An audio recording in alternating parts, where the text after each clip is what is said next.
Oke teman-teman, kita sudah sampai di rumah yang punya pohon bonsai.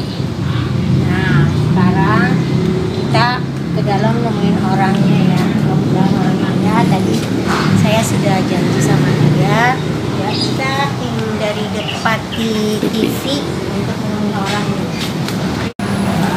Selamat sore teman-teman. Sekarang kita lagi mau wawancara atau menemui penggemar pohon-pohon yang sudah dibonsaiin sama Bang Yani. Ayo sekarang kita wawancarain orang yang punya pohonnya. Kita dari tim Depati TV wawancarain nih. Nah, sejak kapan nih suka dengan pohon-pohon kayak gini-gini dibentuk-bentuk gitu loh Bang? Oh, ini sejak tahun 80 kita sudah menekuni hobi bonsai. Jadi sampai hari ini saya tetap masih hobi.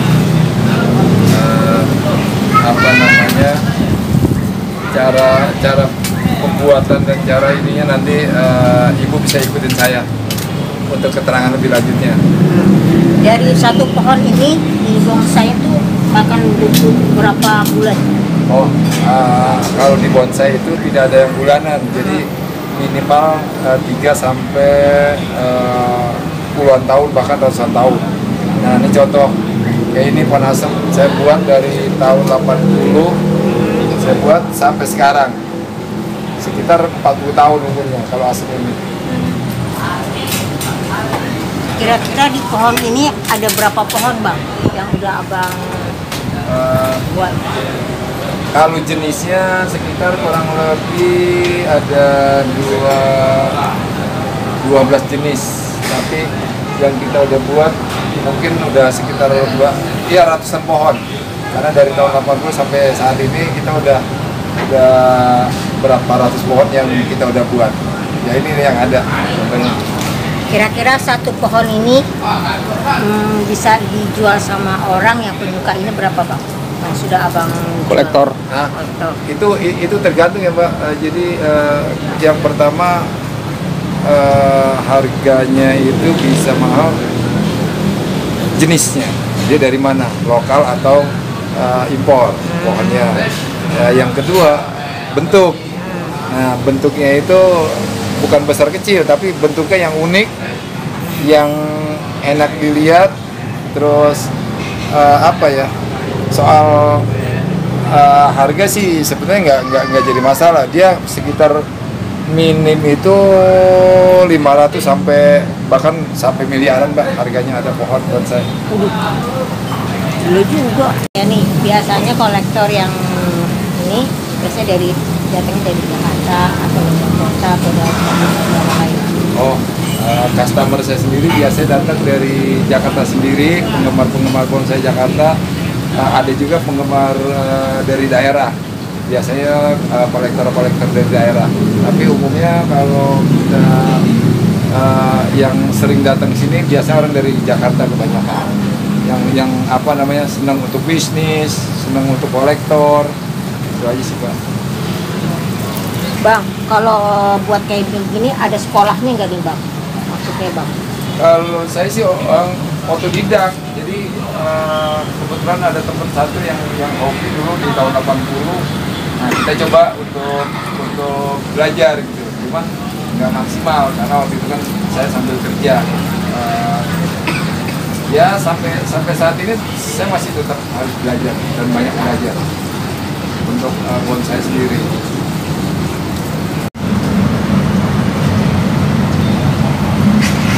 Berat, rokok tuh.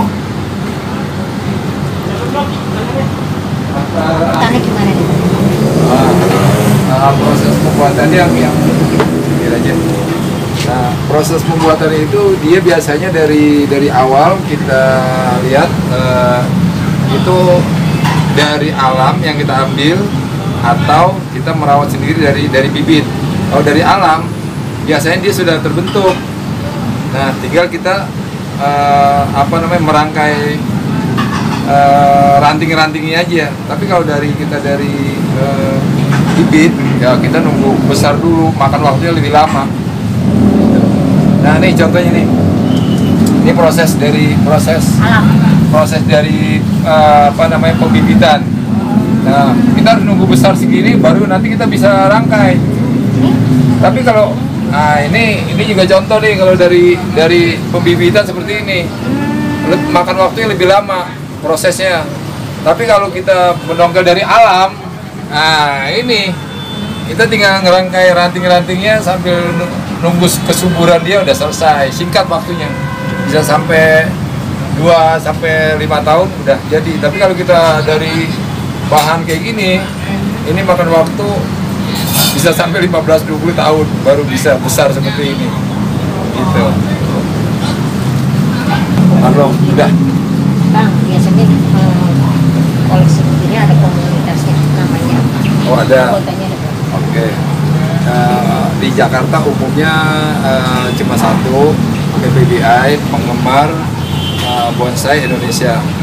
Nah di dalam itu banyak sekarang bermunculan grup-grup WA di FB. Nah itu masing-masing punya grup masing-masing. Kalau saya ada di BJB, namanya Bonsai Jakarta dan sekitarnya. Terus saya ikut juga PKI Bonsai Kesenangan Indonesia. Nah saya juga pernah masuk di PPBI dulu, pernah masuk tapi sekarang udah nggak aktif karena kesibukan ya di luar.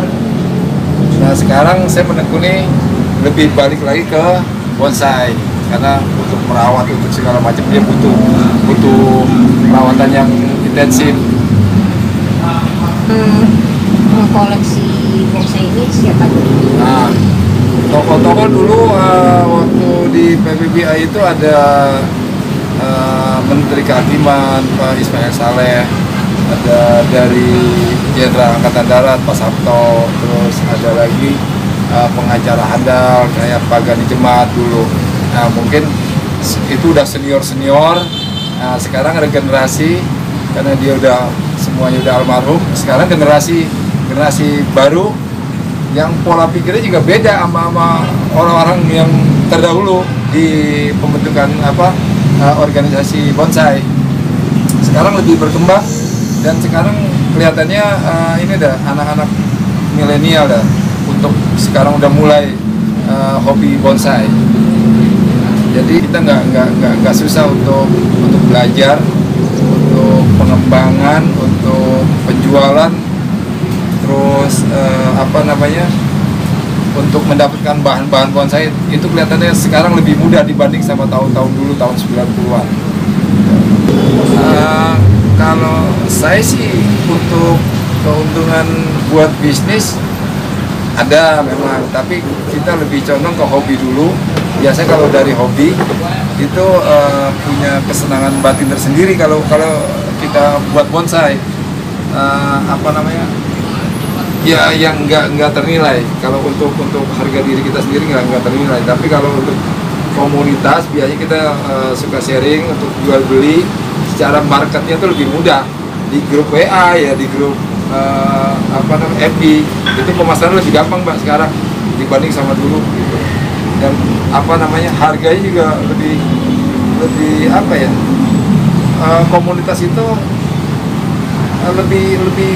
lebih mudah untuk pemasarannya dibanding sama dulu, lebih enak sekarang kalau untuk bonsai. Bahannya mudah, terus pupuknya mudah, penjualannya pun mudah, lebih enak dibanding sama yang dulu. Cara perawatan Ini sebenarnya sih nggak rumit, mudah.